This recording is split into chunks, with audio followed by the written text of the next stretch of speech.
Ernest Mabaso's death certificate is expected to be presented in court this morning. The 27-year-old Vlakfontein murder accused died while in custody at a Cape Town prison last week. Mabaso allegedly took his own life. He and 61-year-old Fita Kupe face 7 counts of murder after they allegedly killed 3 women and 4 children of the Khoza family in October. Our colleague Lindo Gutlekulu is following this case and is joining us now live from court, the Protea Magistrates Court in Soweto.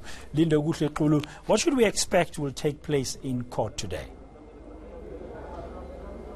Well, Praten, what you are expecting today is the presentation of that death certificate from the state. You understand that Ernest Mabaso took his life in Cape Town when he was taken there, transported there by the South African Police Services, the lead investigator, Banele Ndlovu, who was saying that he was investigating further the allegations of that Ernest Mabaso was taken there by a gang that kidnapped him from Mpumalanga to take him to Cape Town and forced him into a life of crime, particularly worked him as a drug peddler.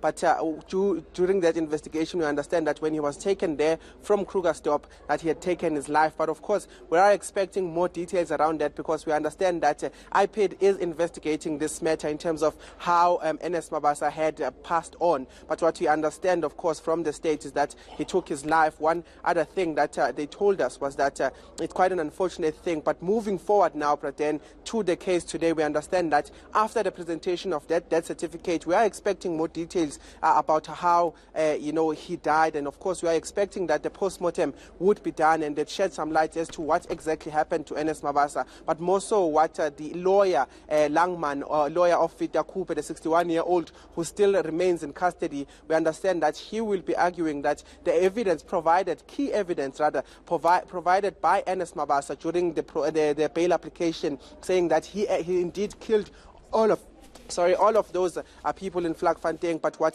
Langman is saying is that all of that now is inadmissible and that there is no evidence that can pin his client to actually say that he did indeed was part of this murders, the 7 family members of the Vlakfontein family. But what we are expecting today, of course, is that he will be proving to the state that indeed there is nothing more they can keep Fita Kupe inside prison. But we spoke to the NPA, we spoke to the prosecutor on the sideline, and what the prosecutor said was that this was not the only piece of evidence they had, and they're still confident that indeed they will prove that Fita Kupe was part of these murders. Do we expect the NPA to present that evidence today?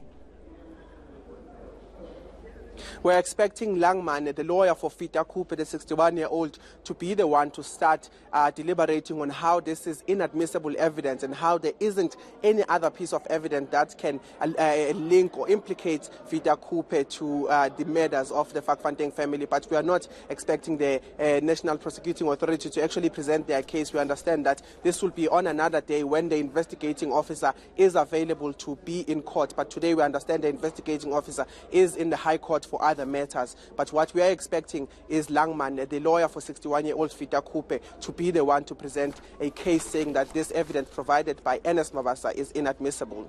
Thank you very much, Lindo Gutlekulu, there, following that case of the Vlakfontein murders. Now, further